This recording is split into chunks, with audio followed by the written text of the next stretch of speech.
Hello and welcome to the Happy Little Futures podcast. As always, let's take a nice deep breath in and release. Fantastic. So, a few months ago now, I did a podcast on ADHD or parenting overwhelm, and that was all about sort of the parallels and how we can then bring mindfulness into the day and stuff like that. And I mentioned that I'd been put down for an ADHD assessment. I had that assessment last week, and according to the person assessing me, I scored top marks, and got 9 out of 9 in everything, and so have been diagnosed with inattentive and hyperactive ADHD. And I just thought I'd have a chat, because there'll be people listening who either have gone through that process or are waiting to go through that process, or have possibly been watching their kids and sort of like looking at their kids, trying to support them, wondering about ADHD and stuff like that for them, or teachers have suggested it, and then starting to recognise things in themselves. And so they might be considering what that means for them.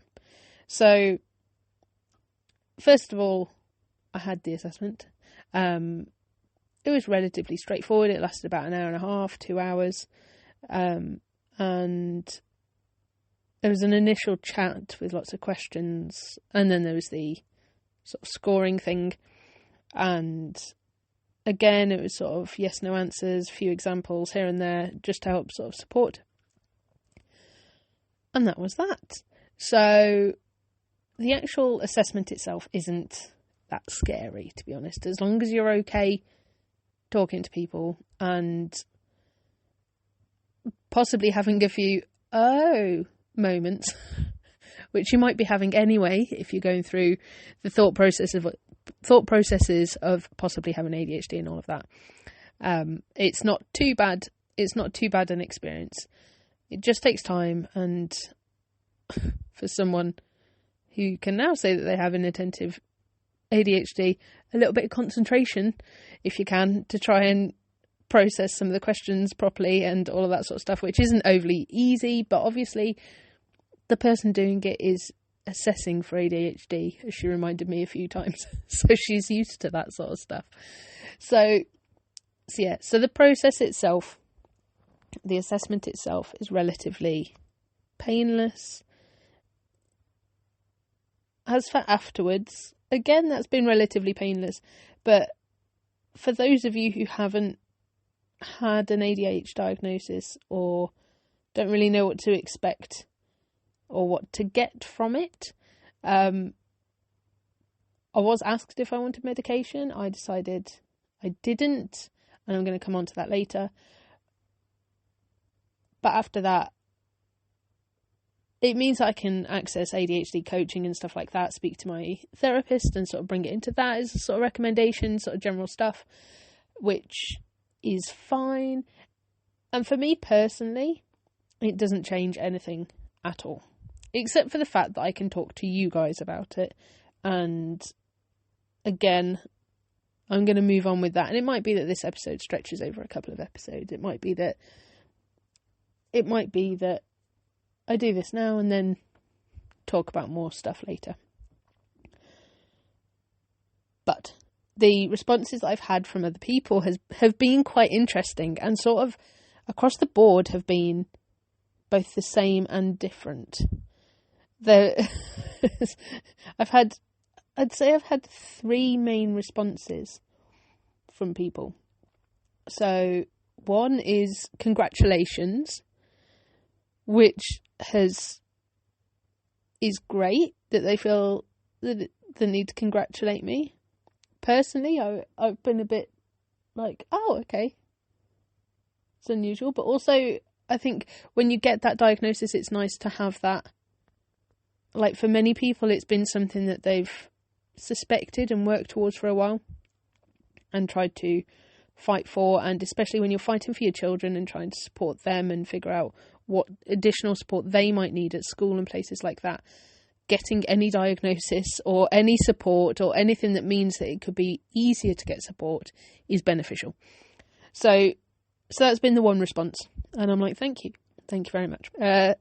The other one has been, and how do you feel about that? Which again has sort of thrown me, because even though I've been asked this many times, it's sort of a bit of a, I don't know. Like, now that you're asking me, I don't know what I'm meant to say to this, which actually I suppose is that second guessing that you get with a lot of things, and maybe ADHD and fear of rejection and stuff like that, RSD and stuff like that. So with that, for me personally, I don't feel it's changed anything. I've already said that. It hasn't changed anything. However, I find it validating, and I feel that it's beneficial for me to know, because it will help me to label and move forwards, knowing where different thought processes are coming from, where, like, when I get frustrated with myself because I'm not just starting something or doing something, it helps me to sort of go, like, it's okay, you're not failing, your brain just works differently, let's work with it and find a way to work towards something. So that I think will be beneficial. And then in some ways, a lot of this sort of stuff I was implementing anyway, because it just made my life easier. So that's the main differences for me. And the fact that I can, again, like I said, I can tell you that I have ADHD, which, again, I'll come on to in a second anyway. So, and then the final reaction has been, from a few people, has been sort of like, what? You're the last person that I thought would have ADHD. I can't believe you've got a diagnosis. That, for me, in some ways, has very much sort of made me feel, oh no, am I wrong to have done this? Do they feel that I'm attention seeking? Stuff like that.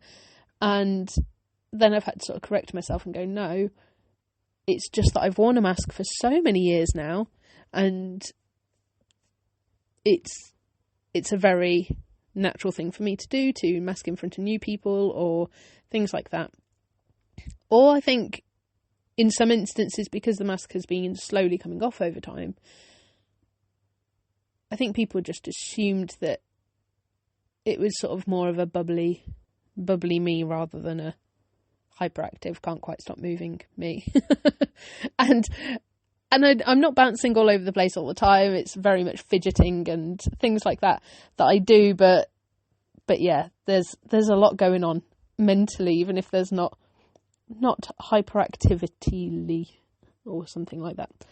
So I'm going to quickly just take a moment just to thank our sponsor, who is Rowan Fox Clothing. Rowan Fox Clothing is a sustainable clothing brand with wonderful nature-inspired prints, and you can find them at rowanfox.com and Rowan Fox on Instagram and Facebook. So take a look there, because all their stuff is absolutely gorgeous. They also do mugs and things, and our kids every morning at the moment are waking up and having a drink in their mug, and I just love it every single morning, seeing those beautiful pictures. So yeah, definitely take a look at them. So the main thing that I feel that this will help, and I'm hoping it will help, is for people that are struggling with ADHD, with that thought of like possibly having ADHD, with where to go, with having pain and going to the doctors and being told, oh, just try some mindfulness, just do this.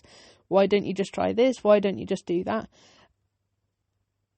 I'm hoping that I will be able to support you, because I have been practicing meditation and mindfulness for well over a decade now.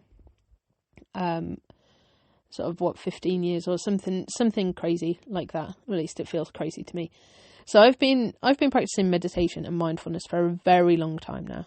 I have used it to support anxiety, depression, all that sort of stuff. And behind the scenes, I have used it, and I've realised this over the past sort of 18 months or so, since I've been watching my eldest and sort of going, oh, actually, I think I might have ADHD. I've started to realise that I use it all the time to manage my ADHD. And yes, that is correct. I am saying that as someone with ADHD, I meditate and use mindfulness to help manage my ADHD. And I want this to this message to get out there a little bit, because I have had so many people that I've spoken to, old, young, and in between, who they've sort of gone, oh, what do you do? And I've gone, oh, I'm a meditation coach. And they go, oh yeah, I can't do that because I've got ADHD. Oh, my mind's too busy to switch off. Oh, I couldn't do it. I can't sit still. And I get this response all the time from many people. And I think part of the reason for that is this sort of, when you say meditation, there's this natural jump to sort of seeing someone sitting cross-legged in silence. I've spoken about this before, and not thinking anything.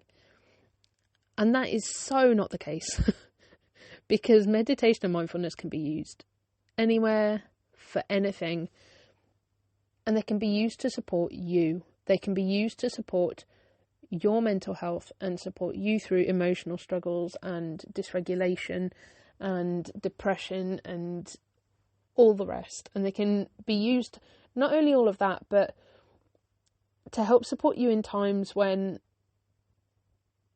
you're doing negative self-talk, to help reaffirm that actually you are doing your best, you are good, you are positive, like reinforce that positive message to yourself. And I think this is a really, really important thing that needs spreading as a message, is that you can have ADHD and you can practice self-care through meditation and mindfulness. And I know that because I do that, and I have ADHD. And I know that because I was doing that before I was diagnosed with it. And I was doing it to support myself with the symptoms, as it turns out, of masked ADHD. They very much think that, like, the anxiety and depression that I've suffered from, it's very common for people who are older, who have masked ADHD for years and years, to then struggle with mental health conditions such as anxiety and depression and things like that. And so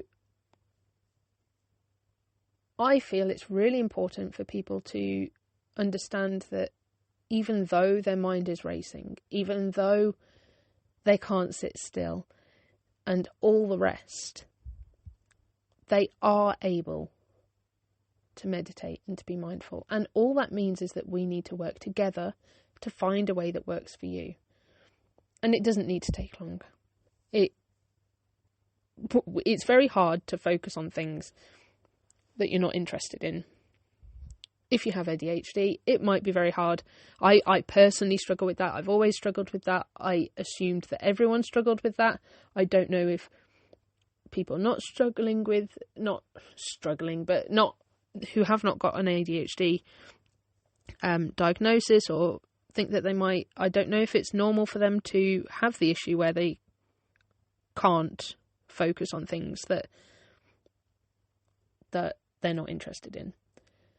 So what we need to do is work together and work with you and with your brain to help you find ways in which to meditate, in which to become more mindful, that can then benefit you in the everyday, on the go, doing what you want to do. And this is really, really important, because it's very normal, it's very common to be constantly talking yourself down, telling yourself that you can't do things and all the rest. And it's not only common with ADHD, it's common with things like chronic pain, which is something that I struggle with. And I've used the meditation and mindfulness to sort of help myself to overcome that. So it's common with all of that. It's common with just sort of when you've generally been put down, there'll be some forms of trauma and stuff like that I'm sure it's common with, where that negative self-talk and that I can't because I'm X, I can't because I've got why, all of that sort of stuff will stop you from trying to do the things that you want to do and the things that will ultimately benefit your health, your mental health, your well-being. So I'm going to leave it there, and I'm going to do a bit of a separate separate podcast on how I can support you, how things have sort of played out for me over the years and stuff like that, and starting to just sort of reinterpret things a little bit for you. I've spoken in the past about my story and what I've been through, where I've come from, and how I've used mindfulness and meditation, why it's been important for me. And now that I understand myself a little bit more, I'm going to do a little bit more of the deeper, this is what is also happening at the same time inside and why it's important, in a separate podcast. So thank you very much for joining me for this session, and I look forward to speaking to you soon. And with that, we're going to take a nice deep breath in and out. Excellent. And I will speak to you soon. Bye.